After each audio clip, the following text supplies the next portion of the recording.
welcome back. I am Dr. Trina Boice, a best-selling author of 30 books and an author coach. And today I have a fantastic guest named Ellen Violette. But before I let you even say hi to her, let me tell you about her because she's pretty doggone amazing. She is an award-winning book and business coach, also a podcast host, a CEO of Create a Splash Marketing, and a Grammy-nominated songwriter. That's super impressive.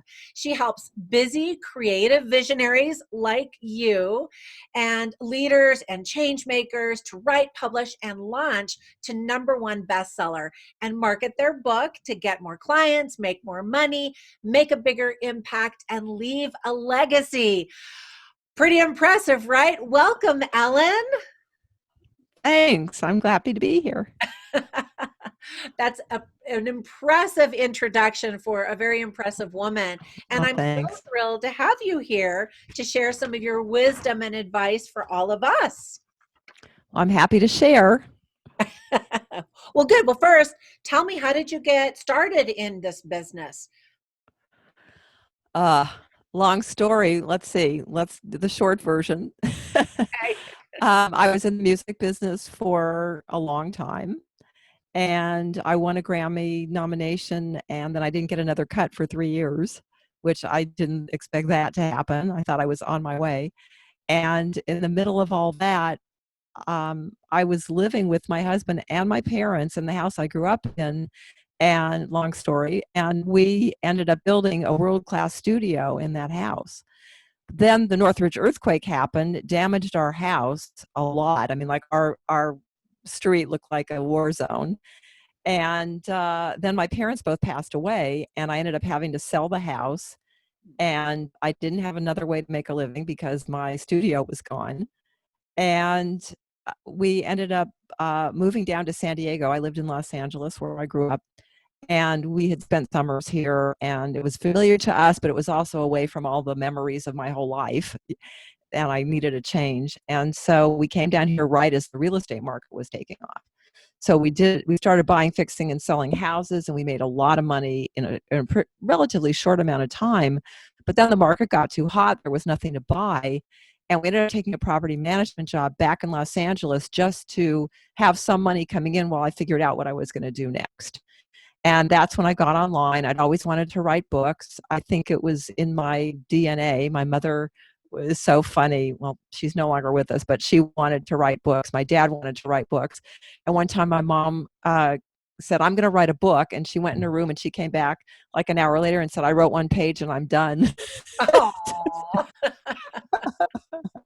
And my grandfather was a editor of the night editor of the LA Examiner, which was a big paper at that time.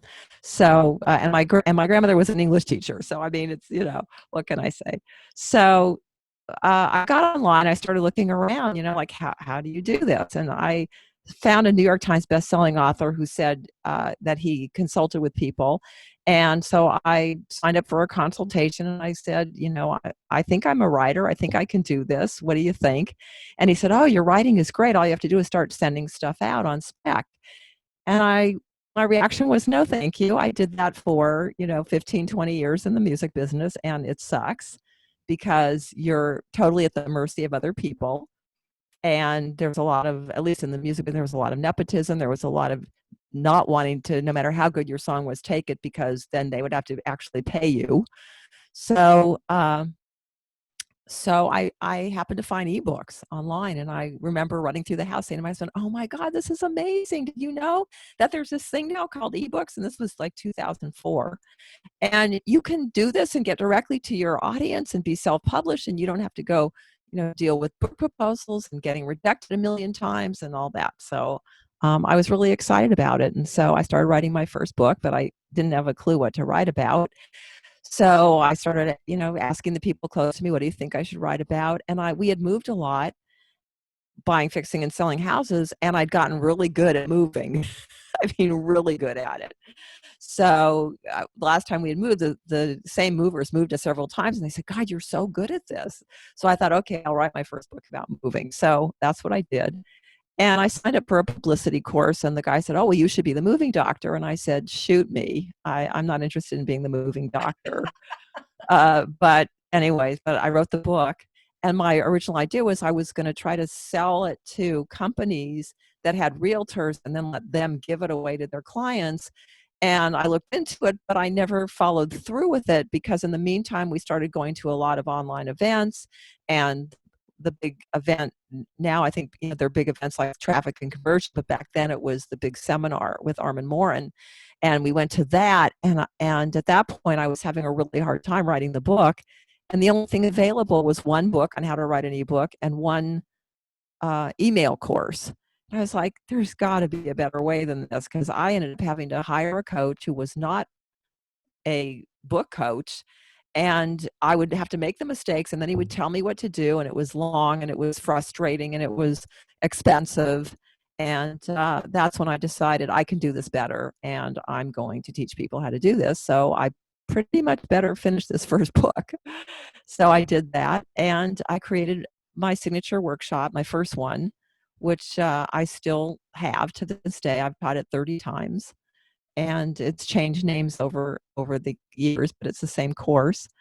And I started teaching people essentially how they could do it in 1 week with 3 days of writing time. So it drives me absolutely insane when I see people telling you it has to take, you know, 6 months or a year to write a book, because it doesn't. That's amazing. So you said so many things there that I want to ask you about. Yeah, First of all, about what to write. I know you have some tips that you wanted to share for people who want to write a book, because we know if you have a business, you should have a book, because it's like a right. great business card. There, I mean, Mhm. among other things, there's so many things that you could do with a book to market Right. your business. But a lot of people that watch this channel are singers, musicians, creatives, and they have a story to tell, but they don't know what I should write. So what tips do you have for them? Well, the first thing I would say, if you want to make money, then we're talking about writing nonfiction books. For me, I actually could not write a fiction book probably to save my life. So, but I have worked with fiction writers, but way more nonfiction, and that's what I specialize in. And the thing is, you have to start from where you are. You have to start with what you know. So that's why I started with moving, because that was what I knew at that point, right? And so I did that, and then from that, I learned the process, and then at that time was when I started to, explore books, and that's when I became interested in that, because there was an opening. Like, people were hungry for that. It was something I knew I could excel at, and there was a need for it. And so that's really what you have to look at. You have to look at what your skills are, what your passions are, and what the market wants. And a lot of times what people will do is they'll just write what they want or write what they're passionate about. They don't look at the market, and then they go, "Oh, this sucks and it doesn't work and you can't sell books," and all that. And it's that they didn't do the research. And one of the things I always tell my clients first, and the thing I make them do first if they're going to work with me, is we do a 90-minute call that is a marketing and visibility research call. And we look at, that's assuming that they know what they want to write about. Otherwise, we start with, figuring out what they're going to write about just in a general area, a niche and a general topic. But even within a general topic, it's way more difficult to succeed with a general topic than with a more specific topic. So for instance, like, you could write a book about depression, but if you were a woman who had experienced postpartum depression, that's a much smaller niche, but it's also huge in terms of the amount of money that you could make writing about that. Or for me, like, I did a collaboration book. It's called How to Crush It in Business Without Crushing Your Spirit: How Entrepreneurs Can Overcome Depression and Find Success. And so it's depression for entrepreneurs. So again, it's niche to a specific group. So you always want to know who your target market is. And anybody who says, "Oh, this is for everybody," forget it. It's not going to sell, because you have to market it. And when you're marketing, you know, small business owners like us and entrepreneurs and change makers, we don't have an unlimited budget. So we're not Walmart. We're not even Costco or Trader Joe's. I mean, we can't spend millions of dollars on advertising. So you need to niche down and know who your market is. So those are really the things that are important. And then as far as passion goes, in my workshop, whenever I've seen people get stuck, a lot of times it's because they start writing and then they go, well, I'm not really passionate about this. Well, I thought it was going to work, but now I'm not so sure. So the truth is, I was not passionate about my first book either. It was what I knew, and I just did it. And I understand, when you get to that point where it's like, oh God, either I've been working on this too long and I'm sick of it, or oh, I'm not really passionate about it. And I give people this whole list of, how to really look at, okay, you reach that point. Is it really because you need to change topics, or is it because you're sabotaging yourself? And so there are different ways of looking at it to say, and if you're more than halfway done, just finish the darn thing, because you can put it out there and it'll always be there, and there are always people who need it. And then you go on to something else. And then as you market that something else, people can see that other book and you're still going to make sales. So That's true. And that's so funny because I say that to all my clients as well. And for myself, people say, well, how do you know when the book is done? And I say, pretty much when I'm so sick of it, I'm done. yeah. Which is maybe not a good thing, but for me, you can work it and rework it. But one of the beautiful things about ebooks in particular is you Mm-hmm. go back into your document on Amazon KDP, for example, and make some changes if you want. Right, but you can do that with a book too. Yeah, You can do well, that with a book. with a print book, you've got to run another print, but on an ebook, it just takes a few clicks and you've got some changes. So it's Well, it depends. It depends how you're publishing, because if right. you're doing it in POD, which is what Amazon is, you don't have a bunch of That's true. books. I guess I'm thinking if you go through, for example, I've Yeah. published with traditional publishers. Right. That's a You different know, I'm story. like, That's a oh, different story. I had a chapter on this, I wanted to add something. Yeah, it's a different thing. But yeah, print on demand, POD, and Right. ebooks, just with a few quick clicks, you can Right. update it, which is great. And I've done Yeah. that for years. Yeah, that's why it's so much easier now, because I mean, like I do have some boxes of books sitting around from the old days, but and I even got offered a publishing deal on one of the books I did, and they wanted me to buy $3,000 worth of books, and I said, no, thank you. I'm Oh. not buying books. No. Well, so the biggest question that I get from my authors is I have clients who are working on their very first book and launching. And then I Mm-hmm. also have clients who are authors who have published, but they're not getting the sales that they want. So they Right. recognize they need some marketing help. And most authors are writers. They want to write, they're not marketers. They didn't write a book because they wanted to go into sales. So Right. what advice do you have for authors who want to get more sales? Well, the first thing that I would say is that a lot of the ways of marketing your books is writing, right? I mean, because you can write blog posts, you can write articles, you can write scripts and deliver them on video, and even do it with PowerPoints. So you're reading it. So, I mean, there are lots of different ways that you can market as a writer. And the other thing, though, is you have to think as a marketer if you want to make money. There's just no way around it. And one of the things that, I mean, I'm very blessed, and I hope some of your authors are as well, is I don't just love to write, but I love to talk. So that's why I have a podcast. And I love doing these interviews because I enjoy this. Yeah, So tell us really the quickly about your podcast so we can find it. And I'm going to put the link right here. Okay. Yeah, the podcast is booksbusinessabundance.com/podcast. And I'm so proud of it because people have said, they love it. It's not real salesy. The conversations, we really get into it. And they're very honest. And there's just a lot of really great information, really great people. So, so check it out. Okay. And also, before I forget, you have a special gift for our viewers, right? I do. It's on that page. It's the booksbusinessabundance.com/podcast. And there's a planner there that you can get for free that will help you to start organizing your book and your thoughts about your book, how to get started, basically. And it's called the Book Writing Blueprint. And I think it's, what is it? How to Create a Fast and Easy Roadmap to Success. So that's what it's called. So you can get it there. Perfect. Thank you. That's Thank you. Yeah, thank you for asking. Yeah, I already forgot. And you also have a YouTube channel, I do. which is called YouTube.com/Ellen Violette. It's ELLEN. V is in victory, IOLETTE.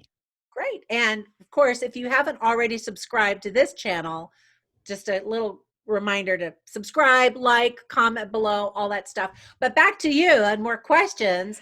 So Yeah. somebody yesterday actually was interviewing me yesterday and asked me, what is a bestseller? It's kind of a little vague. You could say number one best-selling Uh-huh. author on Amazon. That's more specific. So how would you answer that question?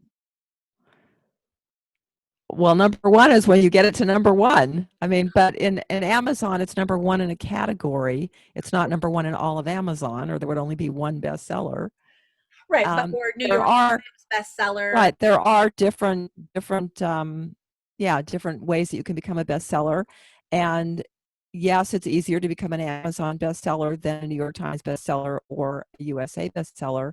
But it's interesting because I was just talking to a publisher yesterday who wants me to come speak to his group, and we got into this conversation about the different bestsellers. And one of the things that, everybody wants to be a New York Times bestseller, and what they don't realize is that it's expensive to be a number one bestseller on the New York Times bestseller, because the amount of downloads that, or sales that you have to make is tremendous. And to do that, you have to have a huge marketing budget.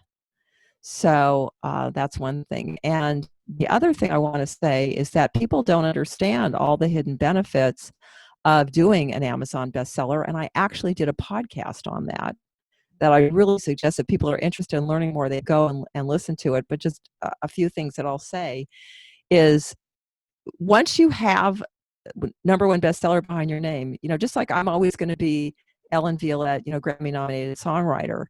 And people say that because they're impressed with that, right? And the general public doesn't know about, number one bestsellers, where you're a number one bestseller, whatever. And it's also, not as easy as people think if you're doing it right, because you're not just doing it to say, oh, I became a number one bestseller in a category that has no books, right? I mean, you're trying to do it because you want to sell books and you want to get your name out there. And so you really would like to get on the number one new release list, because that keeps you up there for 30 days. And that's one of the benefits of doing the bestseller launch. Another one is, I've had people get amazing opportunities just because they've done that, and because they've written the book first, and then we made them a bestseller. And then, like, I had one guy who just said, I really want to speak on stages and I need the book. And so we did that. We made him a number one bestseller in 6 categories. Nice. Yeah. And so that's the other thing, sometimes we've done it in 6 categories, 5 categories, 3 categories. I mean, everyone is different. I can't guarantee how many categories you'll be in, but I can tell you that, we have 100% success rate doing this, because I know how the algorithms work and I know how to set it up properly. And so that's the first thing I always tell my authors is, I won't work with somebody if they're not open to doing that. And that's whether they're just starting or they've already got a book and now they come to me and they want to do a bestseller, because I can't guarantee it's going to be a bestseller if they haven't followed all the steps. You can't leave any of the steps out. And it's so funny, because I was interviewing one of my old clients for some marketing research, and he said to me, I was really disappointed because I wanted the whole cake, but I only took half the ingredients. So it was like he wasn't willing to follow everything I said at the time, and then he didn't get the full results, and then he was mad at himself that he didn't listen to me, you know. And I actually just told somebody yesterday that I won't work with her unless she changes her attitude, for the exact same reason, because she's already written a book and she's totally invested in exactly the way she did it, the title, the subtitle, how she thinks it should be positioned. And that's one of the reasons that we're as successful as we are, is understanding how to find the right keywords, how to find the right categories, how to position your book. So yeah, it's in the same niche as other books, but it's positioned so that people understand how your book is different and why they should buy your book over the other books, or why they should, how it's going to attract your ideal clients as opposed to any clients. So those things are really important. Right. Okay. Can you share 2 tips, your secret sauce tips on how to have a successful launch? Yeah, well, the first thing is one of the things people don't understand is you've got to get in as many in front of as many eyeballs as possible, right? I mean, that's the name of the game. Sales is numbers game. So a lot of authors don't have a platform. They don't have enough people to sell it to, and they might think, even 5,000 people is enough for 10,000. It's not, because what happens is it's like how many people see it, then how many people go to the site, then how many people click on it, how many people then open it up, and how many people buy it. I mean, you can start out. I saw one where they were saying they started out sending something to 5 million people, and then by the time they got down to going to the coach, this is, I guess, a coaching program, and then how many became a coach and how many became experts, it was like from 5 million it was down to 1,000 for that. Now, it's not like that. It's not that bad with books. I mean, you don't have to get in front of 5 million people and you're going to sell a lot more books, because it's a low cost entry. We're not talking about a high end product, but you've got to get in front of as many sites as possible. And so there are all these sites. There's announcement sites, there's Facebook groups, there's all these places where people have already created buyers for you, and you need to leverage as many buyers as you can, as many sites as you can where people can actually see your offer. So that's the first thing, is you got to get in front of as many sites. So one of the things that we do for people is we know where to put it, with all the great announcement sites and groups and things like that. The other thing is you have to market. So even when you're doing a launch, you still want to make sure that let people know about it. And the third thing I would say is the announcement sites will only send those people directly to Amazon. And the way that you grow your business is by having your own email list. So you want to get people onto your email list, and there are a couple ways to do that. So you can have things inside the book. For instance, like, you definitely want your buyers to, at the end of the book, for there to be a call to action for, like, what do you want them to do next?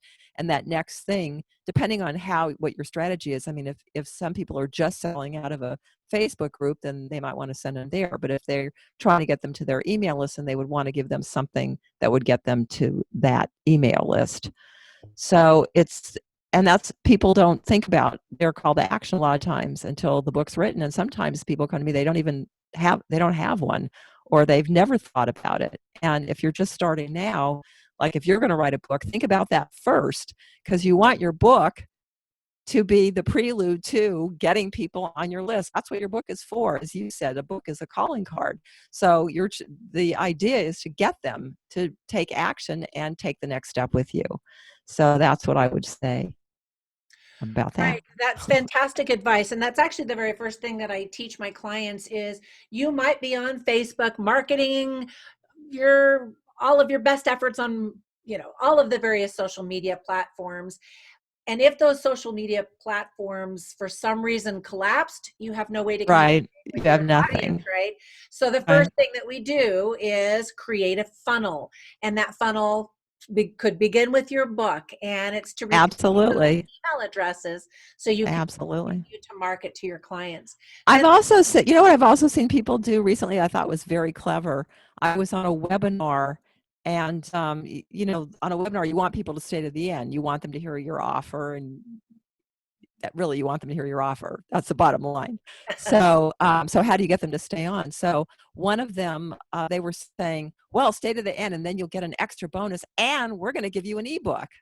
So they were right. using the ebook to get people to Yeah. stay to hear the offer. So sometimes it's getting people onto your list, and sometimes it can be an incentive for them to hear your offer so that it makes sales. There are so many ways that you can use a book as a tool in a business. That's Absolutely. one reason, right? I mean, one method right there, which is great. Yeah. Yeah. Yeah. How about another question that I get often from authors is how do you get reviews? So, what do you teach your authors? Well, again, it goes back to platform. It goes back to who you know. So first of all, you've got to ask. Yeah. People don't want to ask. It's like, you have to ask. And then, but the thing you can't do, and this is one of the things I see so many quote experts say, and it just breaks my heart, because it can not only get you removed, it can get you banned from Amazon. And that is, ask your family and friends for Yeah. reviews. Do not ask your family and friends for reviews. And absolutely do not ask people who have your same last name, Right. you know. And, uh, but it's tricky. It's tricky because I actually almost got banned from Amazon and I didn't do anything wrong. But what I learned is that Amazon, first of all, is spying on you.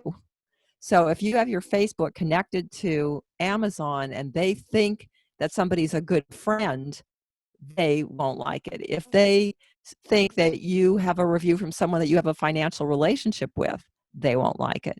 And when I did my collaborative book, I specifically told my authors, do not put up a review on this book.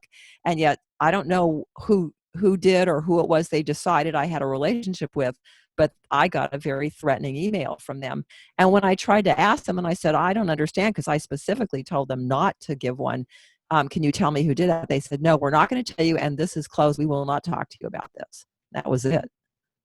Yeah, So which is another reason why you need your email list, because if absolutely. Amazon, heaven forbid, you need to be able to talk to your customers, and Amazon does not give you email addresses of your customers. You need to create this independent list so you can then market on your website or whatever. Right. You can also put a bonus in the front of your book, but the issue with that is that I've been doing this for 7 years now, and we definitely don't get as many people doing that now as we used to, being willing to opt in. So, I mean, you have to have something really juicy. And also, Amazon could change their mind in any day. So, or suddenly get mad because you did that. So, you do it at your own risk is all I want to say about that. But I have done it in some books, in some of the older ones. Where you're putting the offer in the front matter. Yeah. Yeah, Well, no, there's one offer in the front for people who look inside, but there's also one at the back for the right, buyers, because there can be two different things. right.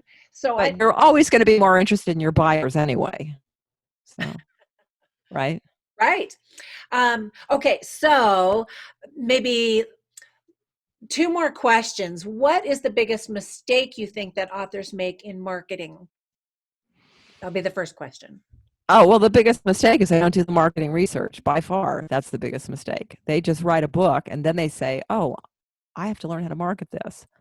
Yeah, You need to do some marketing research before you write the book if you want to make sure that it's going to sell.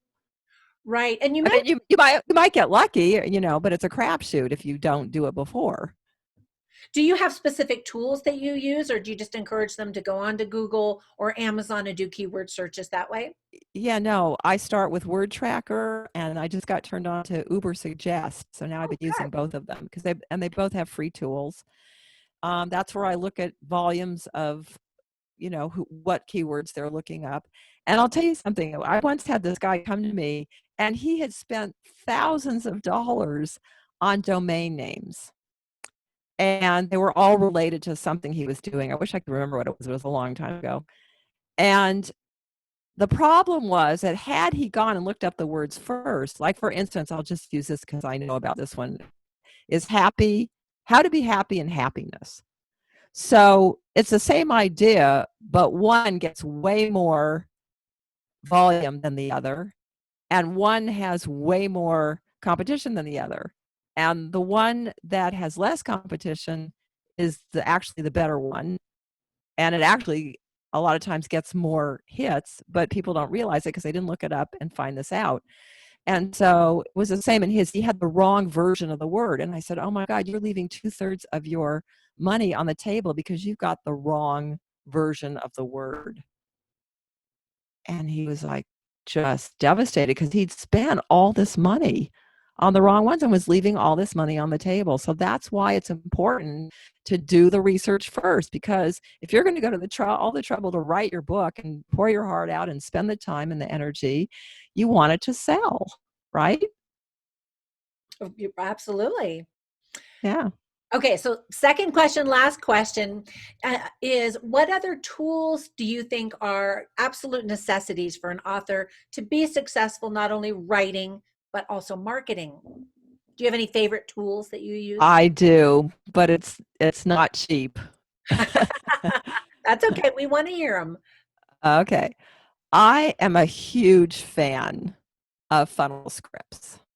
Oh, And the reason I'm a huge fan of funnel scripts, like for me, if you're going to write a lot of articles or you're going to do a podcast, anything where you need headlines, it's fabulous. I mean, it's like, it's so brilliant. I mean, I could spend hours sitting there trying to think up something, and this tool just gives me, like, usually, I don't know, 40, 50 different ways to do it. Not all of them work all the time, but sometimes some of them give me other ideas for other articles or other, videos or other things I could do. And other times it'll give me one where it's like, okay, well, I could tweak that. So it gave me kind of the idea and then I can fiddle with it. And sometimes it just gives it to me. I have saved hundreds of hours with this tool. So if you want to get really deep into the keyword research, the two that I recommended, Word Tracker and Uber Suggest, do have paying versions. I also use Grammarly for grammar, for editing, and I do have the paid version for that. And there are people who want to use like programs to write your book. I'm not into that. I just use Word.